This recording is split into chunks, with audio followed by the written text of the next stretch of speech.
This video is sponsored by Cool Stuff Inc. If you're looking for cards in the US, look no further as you can use the promo code MTGMudsta to get you 5% off anything on the site. Or if you're in Canada like me, you can use the same promo code at Multizone to get 10% off your orders of singles. If cards aren't what you're looking for, Original Magic Art has playmats, tokens, and sweet art that you can use that same promo code to help you get 5% off your order there. If you're looking to bling out your cards, using Alter Sleeves is a great way to do so, and you can click the affiliate link in my About section to help out the channel as you make an order. And if you just want to help out the channel, you can always consider becoming a patron for as little as $1 a month and join the generic Goblin Gang. Hey gang, and welcome back. Today's game is another multi-zone matchup, and I'm playing my Orvar deck, keeping 4 islands, Thassa's Oracle, Spellseeker, and Marrow Reejery.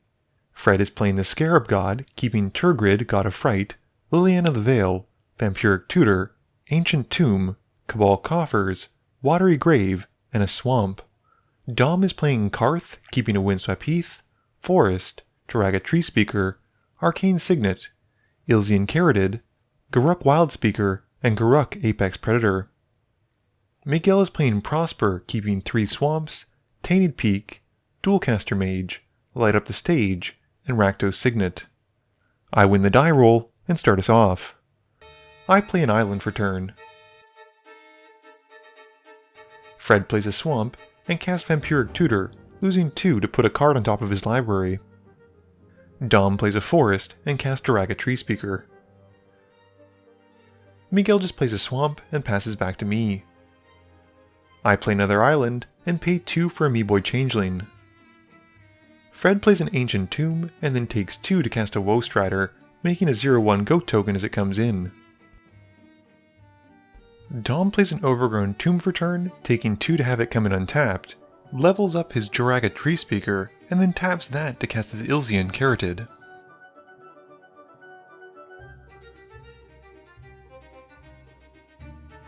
Miguel plays a Tainted Peak, and then plays a Rakdos Signet. I play an island, and pay 3 for Marrow Reejery, passing a Fred. Fred plays an Urborg, Tomb of Yawgmoth as his land for turn, and taps 3 for Liliana the Veil. He upticks her, having each player discard a card, and passes to Dom. Dom plays a Windswept Heath, and then casts an Arcane Signet. And casts his commander, Carth the Lion. With Carth enter the battlefield trigger, Dom looks at his top 7 and reveals Nissa, who shakes the world. Miguel plays a mountain, and casts his commander as well, Prosper Tomebound. Ending his turn, he exiles a Bojuka Bog with Prosper's ability. I play an island and cast Spellseeker. I go and find Clock Spinning, putting it to hand and passing to Fred. Fred plays a Cabal Coffers for turn and activates it to help cast Turgid, God of Fright. He then upticks Liliana, to which I respond to by casting Rapid Hybridization and target Turgid, destroying her before Fred is able to steal our permanents. Responding to this, Fred sacrifices her to the Woe Strider and scries 1 and then passes to Dom. At the end of turn, Dom cracks his Windswept Heath to go and find a Bayou. In his main phase, Dom is able to cast Garruk Cursed Huntsman. Since Carth adds +1 to the activation cost of his abilities, simple math would show that Garruk's -6 would become -5 thanks to Carth being out, which is exactly the amount of counters he comes in so that Dom can ultimate Garruk. He gets the emblem, which gives his board +3/+3 in Trample, and since Garruk dies, Carth reveals the top 7, and Dom finds Ob Nixilis Reignited and puts that card to hand. Dom then moves to combat and swings Carth at Liliana. Fred has no choice but to let her go, and Dom then passes turn. Miguel plays the Bojuka Bog that he'd exiled with Prosper as his land for turn and exiles Dom's graveyard. He also gains a treasure from Prosper because he played a card from exile.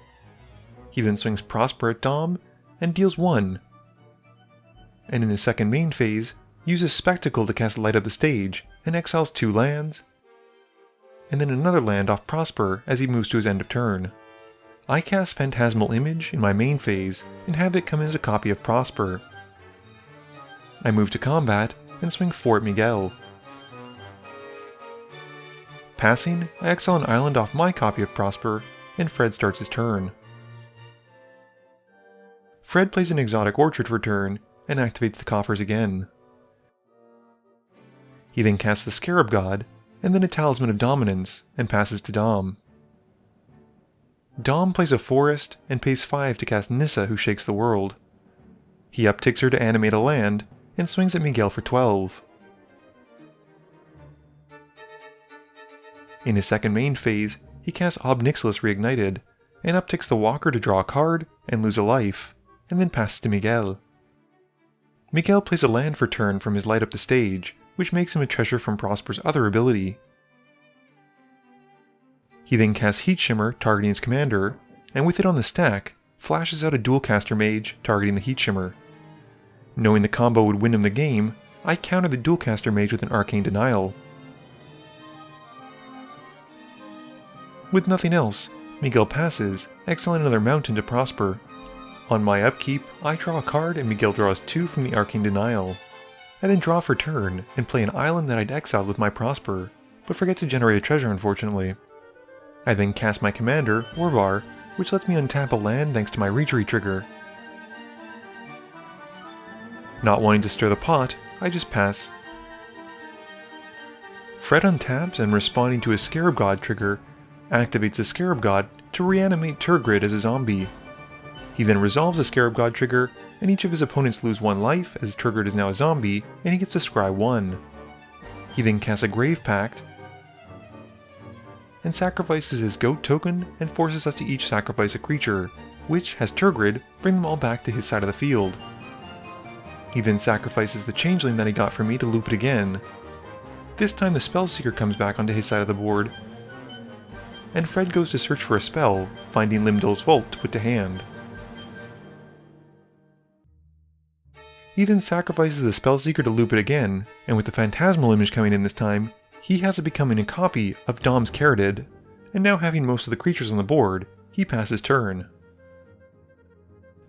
Dom recasts Carth in his main phase, and gets a trigger as it enters. He fails to find any Planeswalkers off the Enter the Battlefield trigger, but with Carth out, is able to downtick Ob Nixilis to use the ultimate, and gives Fred the emblem of whenever a player draws a card, Fred loses 2 life. Dom also gets a Carth trigger from the Planeswalker dying, and looks at his top 7, revealing Ugin. Dom then ultimates Nissa as well, and reveals a Nissa as she dies. He then goes to find all the forests in his library and puts them to the field tapped, and they all gain indestructible as well. Miguel's turn is quite quick as he recasts his commander, and moves to his end step, exiling a Mana Crypt to Prosper's ability. My turn is also very quick as I play a Sliver Hive and pass to Fred. Fred untaps and responding to his Scarab God trigger on the upkeep again, brings back the Spellseeker, this time going to find a mana drain to hand. He then has his opponents each lose 2 and scries 2. He then draws for turn, and Fred gets to lose 2 as well. He plays Volrath's Stronghold as his land for turn, and then uses the Scarab God to bring back Thassa's Oracle from my graveyard, looking at his top 5, and then putting 1 on top and the rest on the bottom. He then ends his turn. At the end of turn, Dom casts Vampiric Tutor, losing 2, and puts a card on top of his library. Dom untaps and draws, and Fred continues to lose 2 as each of us draws. In response though, I cast Mind's Game with Buyback to tap down Fred's Exotic Orchard. Dom then casts Ugin the Spirit Dragon in his main phase, and Fred sacrifices a creature to have all of his opponents sacrifice a creature, and does so until all of his opponent's creatures are gone.